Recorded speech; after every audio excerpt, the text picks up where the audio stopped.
has its own time clock. It has to just go inside that, pick up the time, and it will tell you what is the time. Very simple, except NLP comes first, and then it has to just go and look inside the motherboard of that particular device only. Suppose you ask what is the weather. Okay, now it cannot find it from inside itself. It has to now go to the internet, and it may have predetermined sites based on your location, from where it will just pick up the weather and tell you, okay, today is going to be sunny and the temperature between 26 and say 20 degrees Celsius through the day. Whatever it is, it will just pick up from that site and tell you. But imagine if you ask a question like, how many rupees do I need to get 1,000 yen? Now it has a bigger task, right? It has to understand what is rupees, what is yen. It may even ask you which country are you talking about, because rupees is used in 2 3 different countries. Am I right? So Correct. if you say simply rupees, Alexa is going to come back to you with a question, right? So if you know that Alexa has this I mean rupees is used in different countries, you will say Indian rupees, then automatically it becomes faster. Otherwise it will come back. So it so it has to do some processing. So first it has to know rupees is there in different countries. So now what are you asking me? Okay, then what is yen? Which country is yen? Okay, where is the exchange table? Okay, get the exchange table. From the exchange table, now what do you want? You want 1,000 yen. So find out the exchange rate, and now convert yen to rupees, and it will tell you, okay, you need so many rupees to get 1,000 yen. Are you able to visualize this, what I'm telling you? Correct. That is where all these neural networks and things like that play a big role. Of course in NLP itself it plays a role, but what I'm trying to say is, for different things, for different queries, the same process may not be followed. It has to follow different process. So you have that is where cloud computing becomes very useful, right? It uses the internet, goes to the cloud maintained by Amazon, where weather related data is maintained somewhere. It knows where it is. It will pull it out from there and come back to you, right? Similarly, for converting from yen and all, they have to design all this. Data is kept in the cloud because it's a huge amount of data, no? There are so many currencies in the world, and the person could be asking for any currency. Then the question of in which language this is being asked. So there are, as you get as you try to get more and more out of the device, it has to do a lot more work. And that is where all this technology of cloud, IoT, so many things, because your sensor inside Alexa is an IoT.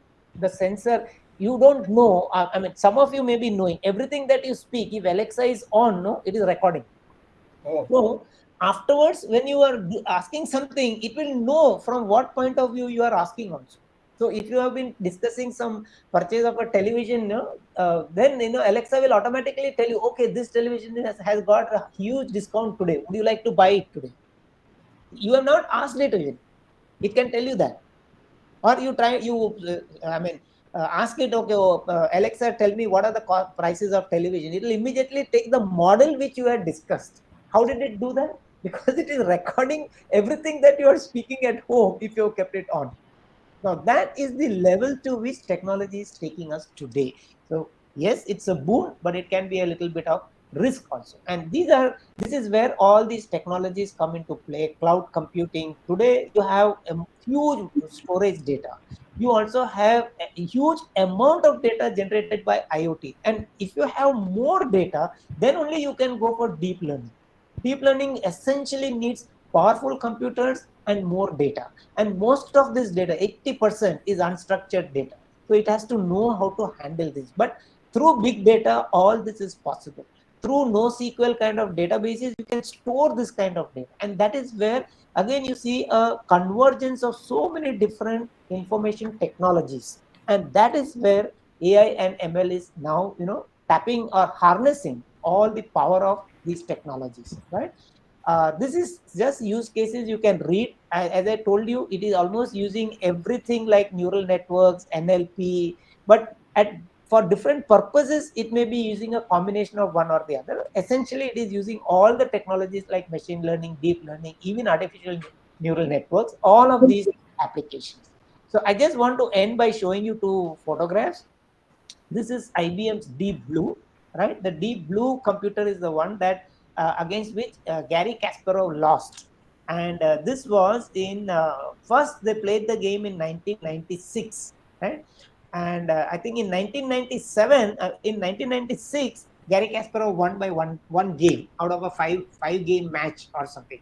In 1997, Deep Blue could defeat Gary Kasparov, and after that, no grandmaster could actually beat Deep Blue at chess. But understand, Deep Blue was meant only to play chess, so it would be using a relevant algorithm. But the technology, the process of coming to such a good algorithm, they learned many other things, and that was getting put to use in other applications, which I'll just list it out for you. This is again a similar kind of game called Go, which is very popular in Eastern countries, especially I think it's originated in China.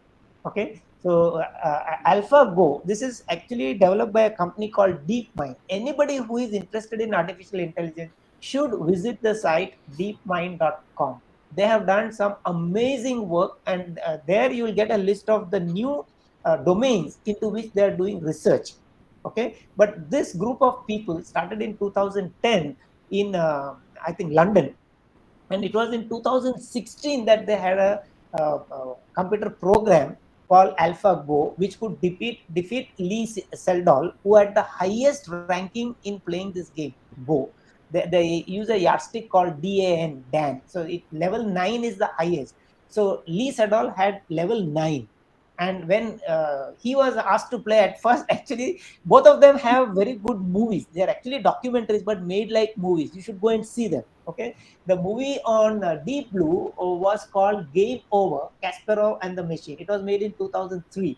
And the movie on AlphaGo, I think is, let me just see. Okay, a documentary was made in 2017, and the name is AlphaGo. And it actually gives you the exact things that happened. For example, when Lee Sedol was called up, first he thought, oh, what, another machine? He had already gone through these kind of matches with machines, and he could beat all of them.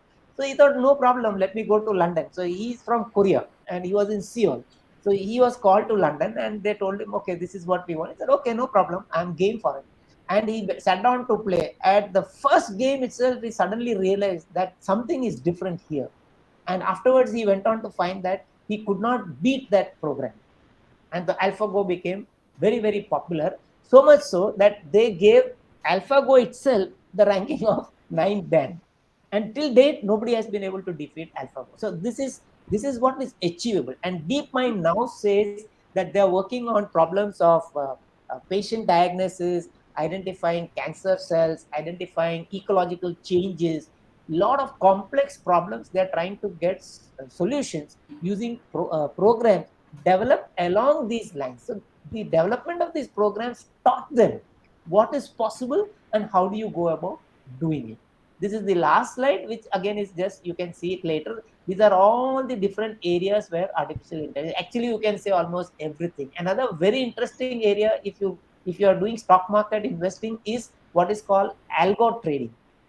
Algo trading is algorithmic trading, and in this, the program can automatically execute trades faster than a human being can, and you can build in a risk which says, I don't want a profit more than 20% and loss more than 5%. So when the market fluctuates, also it will do trades. Most of the time, they say it comes out winning with the profit, right? And even if market suddenly drops because of some severe calamity or a major disaster somewhere, and market crashes, it will ensure that you won't lose more than 5%. So can you imagine the kind of benefit this must be giving to HNIs and institutional investors? They actually use algo trading. So what are we individuals? We struggle our day in and day out to see how to make profit. Whereas you have big players who play with algorithms, and these algorithms ensure that they will never lose. And even if they lose, it will happen once in a while, and that will be a very small fraction of the profits that they can make. That is again another direction in which artificial intelligence, supported by all these higher level technologies, has taken us. I think this is all that I have to say. If you have questions, I can take them, or you can ask me. But I hope you found this really interesting, because it is an emerging field. You will not, some of the things may not be clear to you immediately. Just go through this presentation again, watch these videos again, and I'm sure it will be amazing, especially when you have some free time. It's really something very, very interesting and happening, and it is going to affect our lives. So that's why you should know about this. Yes, I'm open to questions. Good. So that was very uh, intensive session.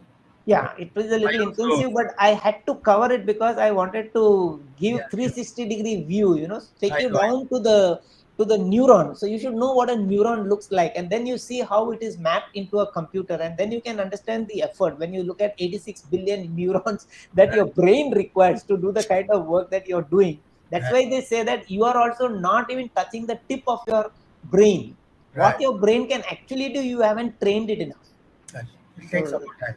so you'll appreciate and understand the reasoning behind that statement, which most people cannot grasp. So I wanted you to be able to grasp something that is meaningful. Yes, sir. Any questions?